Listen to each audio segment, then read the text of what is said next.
Twongeye kubasuhuza nshuti z'umusaraba bakunze b'ikiganiro umunezero w'agakiza mutegurirwa mukanagezwaho na Nzeyimana Batshabani. Amahoro y'Imana abe muri mwebwe. Uyu mwanya tugiye kugira umugisha ukomeye kugira ngo tuganire ijambo ry'Imana.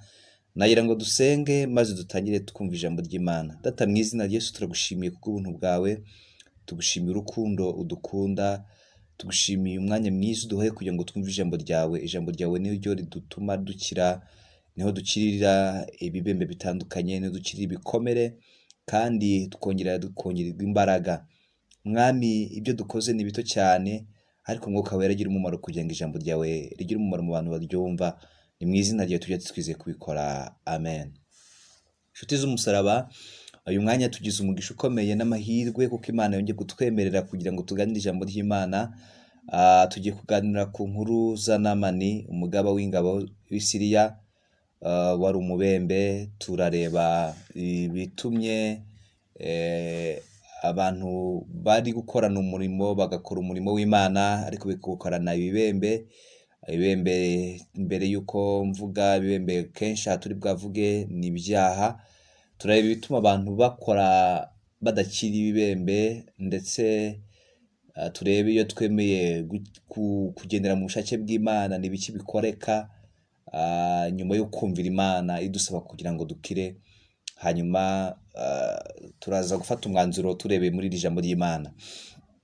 Reka dusome ijambo ry'Imana tubona mu gitabo cya kabiri cy'Abami igice cya 5 umurongo waho wa mbere. Haranditswe ngo Namani, umugaba w'ingabo z'umwami w'i Siriya, yari umutoni kuri shebuja kandi umunyacyubahiro, kuko ari we Uwiteka yaheshaga Abisirayeli kunesha.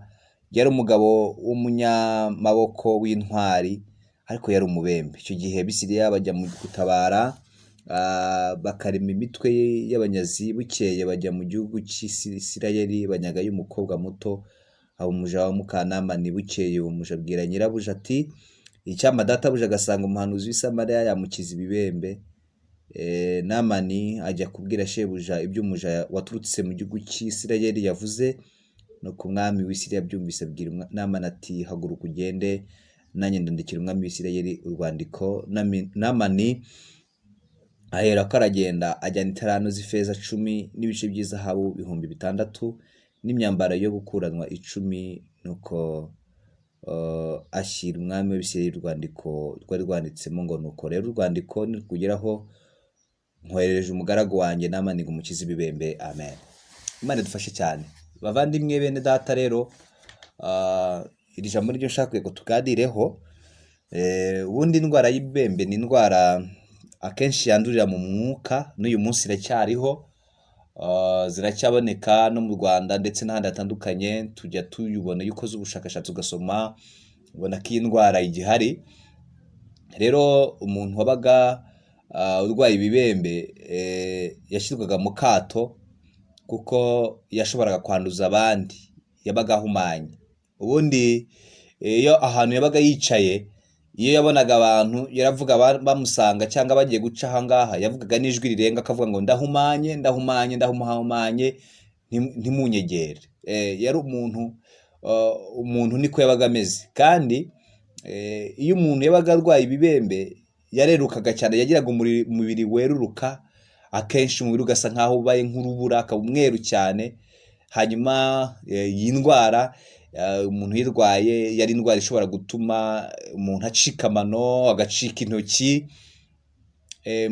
cyangwa ingingo zimwe na zimwe z'umubiri zikaba zishobora kuba zaba pararize ntizikore. Akenshi mu muco w'Abisirayeli bamushyiraga mu kato. Ariko umuntu wabaga urwaye ibibembe byamenyekanaga ari uko yagiye kwiyereka umutambyi. Umutambyi niwe wemezaga ko umuntu arwaye ibibembe, hanyuma agashyirwa mu kato, ndetse ni nawe wemezaga ko umuntu yakize. Ni nayo mpamvu mwibuka igihe Yesu yigeze kubona abigishwa abantu barwaye ibibembe, bari abantu bembe 10, baramutakiye ari kure, kuko cyaraziraga kwegera umuntu urwaye. Ariko barataka, baramubwira ngo dukize.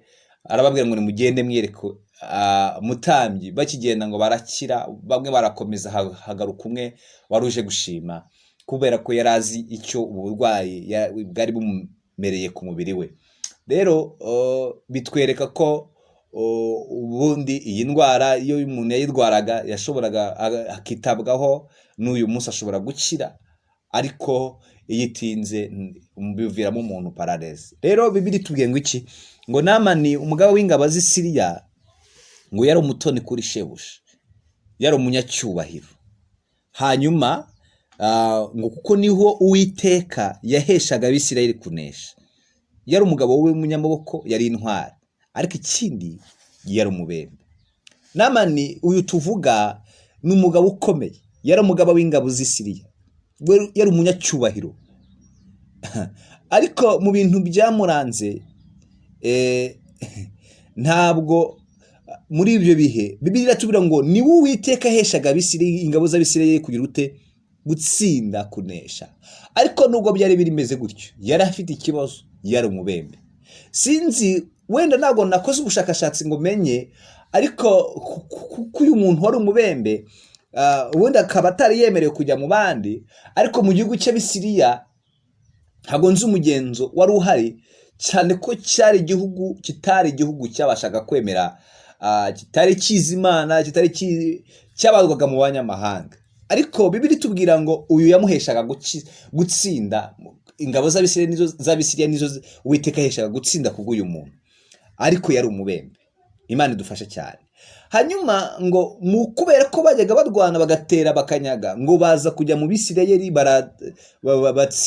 banyagayo abantu. Bamaze kubatsinda ngo banyagayo abantu, mu banyaze banyagayo umukobwa, ngo ajya kuba umuja, aza gukora mu rugo rwa Namani.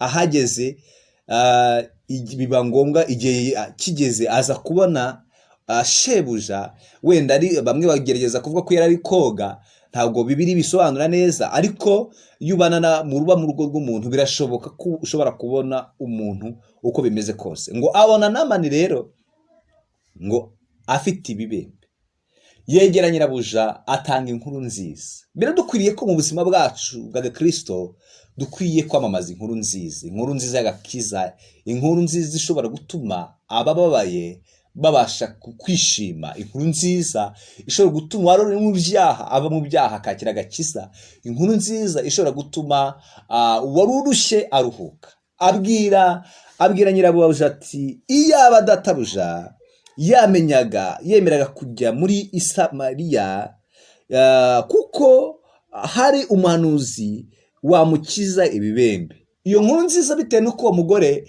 yazi uburwayi umugabo we yari afite n'uburyo bubabaza, niko kumubwira, amubwira ati, nyamara mu gihe muherutse gutera umukobwa uri hano muri uru rugo, uwo mwanyaze mu gihugu cy'i Samariya, yabashije kumbwira ko uramutse ugiye muri Isirayeli hari umuhanuzi wagukiza ibibembe. Niko kujya ku mwami we, ngo yandika urwandiko, yandikira umwami w'Isirayeli, aravuga ngo nuko rero nkoherereje umugabo w'ingabo zanjye za Siriya, akimara kukugeraho ndagusabye kugira ngo umukize ibibembe.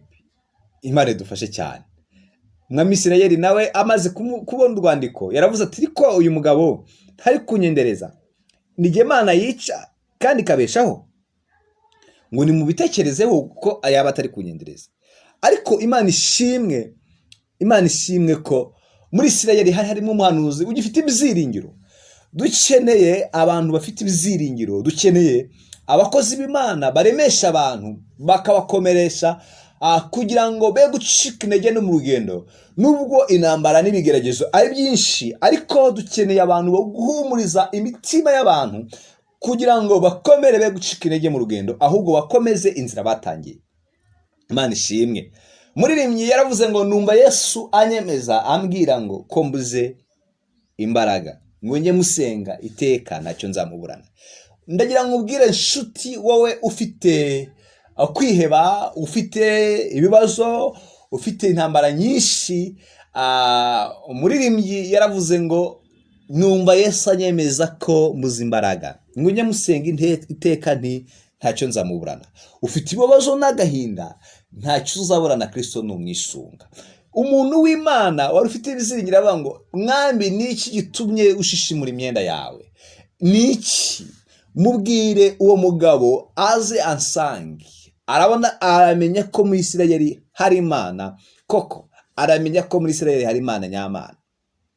Imana ishimwe. Aramenya ko harimo umuhanuzi. Ngo nuko Namani araza, azana n'amafarashi n'amagare, ngo ajya kwa Elisa.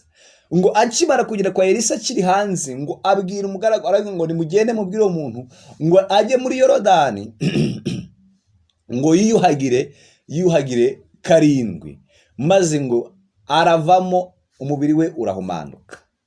Wumve rero ikintu cyabaye. Umuntu yaje akeneye gukira. Uyu mugabo Namani yaraje akeneye gukira ibibembe, ariko aje aterwa n'ikintu kidasanzwe kijye kibaho mu buryo butandukanye. Bimwe mu bintu bituma abantu badakira ibibembe, kandi mbibutse ko ibibembe turi kuvuga aha twebwe ntabwo ari uburwayi bw'ibibembe bundi, n'ibyaha, aho abantu bakorana umurimo, aho abantu bagendana uburwayi bwitwa ibibembe, bakabukorana umurimo, bakabwirizanya ubutumwa, bakaririmba, bagakora imirimo itandukanye mu nsengero, ariko ari ababembe. Nagira ngo mubwire ngo uyu munsi ngufite inkuru nziza. Muri Isirayeli hari Imana. Uwiteka ni umukiza w'umuntu wese wifuze umwisunze. Umuntu umwisunze abasha kumukiza. Hari umuririmbyi aravuga ngo nyura mu misozi, ngo nyura mu mataba, ngo hose niko harushya umutima wanjye, ngo ariko jya nsaba Uwiteka, ngo Uwiteka ntatinda kunyumvira. Imana ishimwe cyane. Haleluya. Ngufitiye inkuru nziza ko Uwiteka yiteguye kukugirira neza, kandi Uwiteka yiteguye gusanga no kugukiza ubwo burwayi bw'ibibembe urwaye ubwo ari bwo bwose. Imana ishimwe. Uyu mugabo rero Namani ngo arangije avuga ati ngo nahoze ngira ngo ari busohoke hagarare atakambira izina ry'Uwiteka Imana ye, arembarembye intoki ze hejuru y'ibibembe ngo akize. None aravuga ngo ninjye kwiyuhagira muri Yorodani.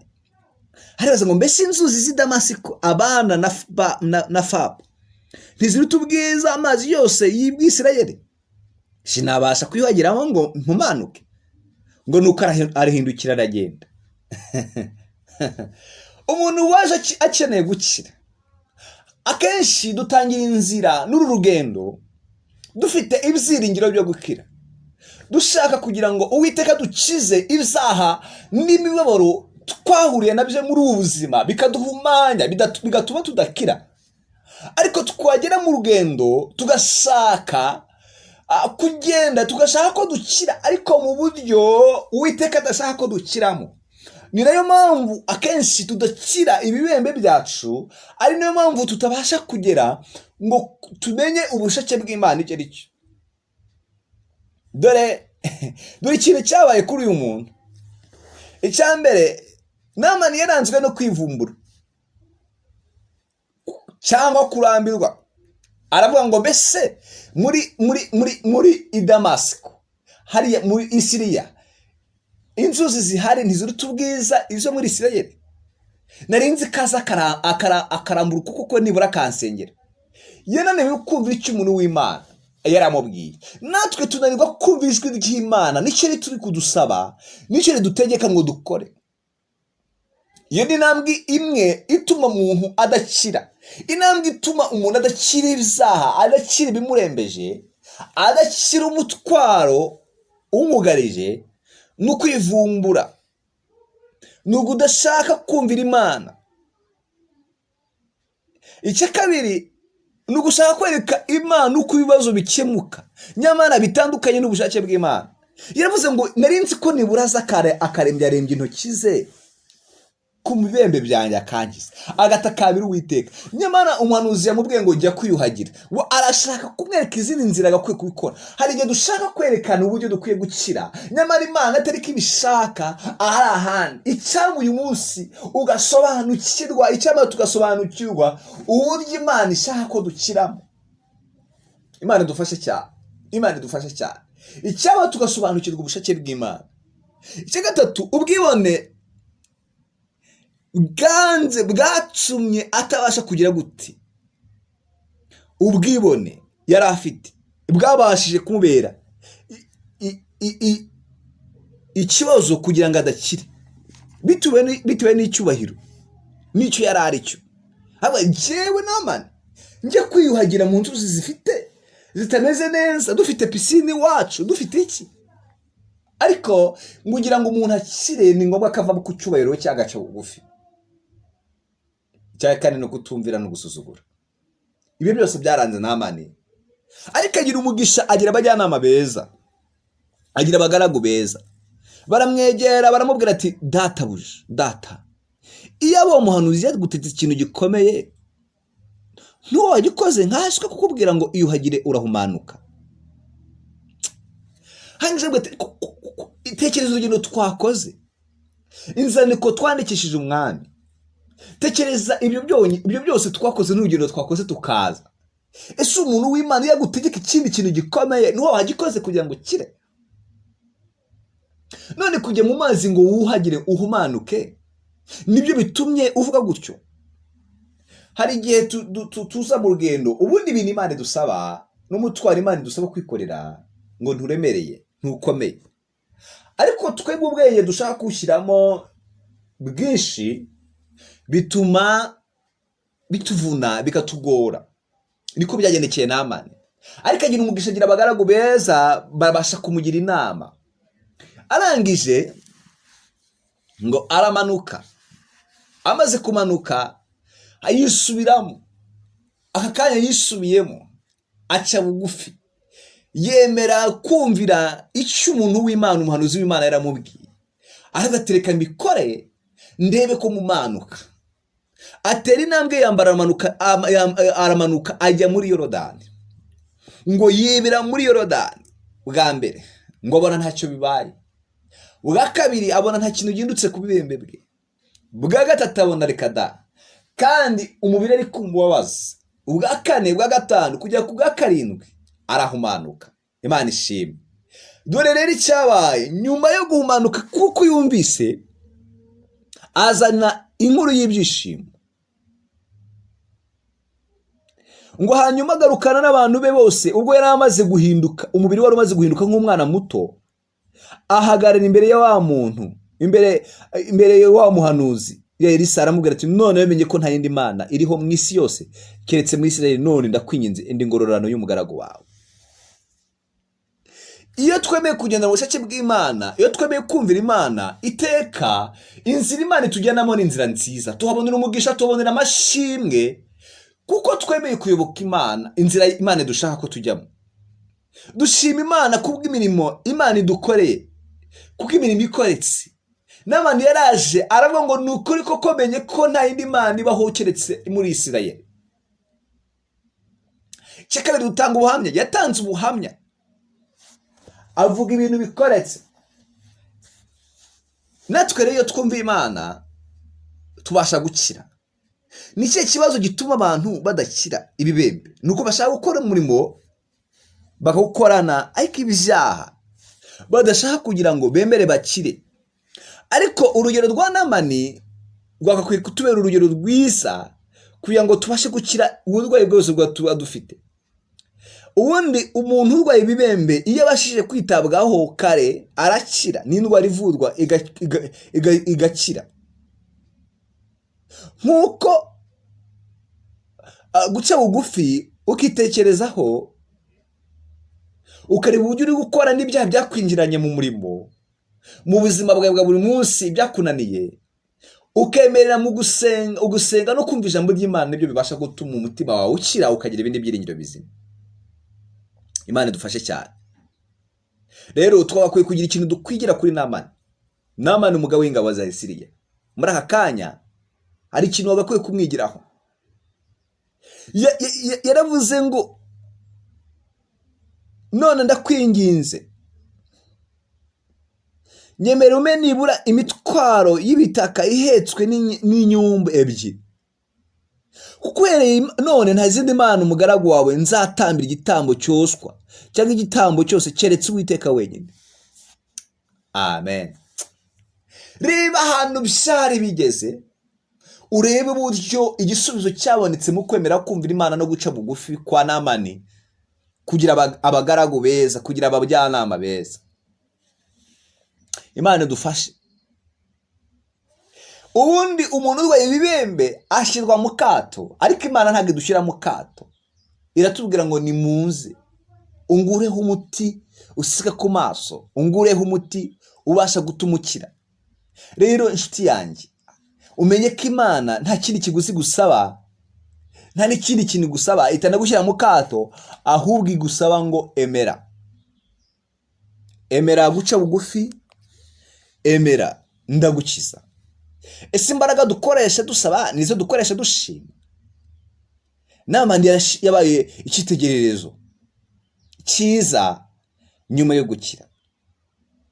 Rero bavandimwe, najya nkubwire muri aka kanya ko hari Imana yiteguye ko kugukiza ibibembe ufite by'uburwayi ubwo bwose, ibyaha ufite, ibyakunaniye, ibyo ukora ni umurimo birimo ikibazo. Namani yari umunyacyubahiro, Uwiteka amweshaga gukirisha Abisiriya, yari umunyamaboko ariko yari umubembe. Ariko aza kumenya inkuru nziza, yemera kuyijyamo. Nubwo yahuye n'ibicanege mu rugendo, ariko yarakomeje aragenda. None wowe ntiwakitekerezaho? Mu gusenga no kumva ijambo ry'Imana niho dukirira indwara zose dufite. Imana idufashe. Namani yafashe icyemezo cyo kugira ngo, aravuga ngo nta yindi Mana ihari uretse mu Isirayeli.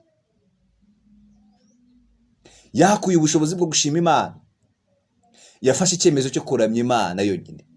None nawe ntibafata icyemezo cyo ngo ukorera Imana neza. Abantu benshi bari gukorana ibizaha mu murimo, bari gukorera Imana ariko babembye. Ariko uyu munsi inkuru nziza nuyumva, ikore ko uhindura ibitekerereze, wumva icyo Imana igusaba, maze umenye kugenda. Imana ikeneye ko wemera intege nke zawe. Murimbyi ati numva Yesu anyemeza ko mbuze imbaraga, ngo ujye musenga ntacyo nzamuburana.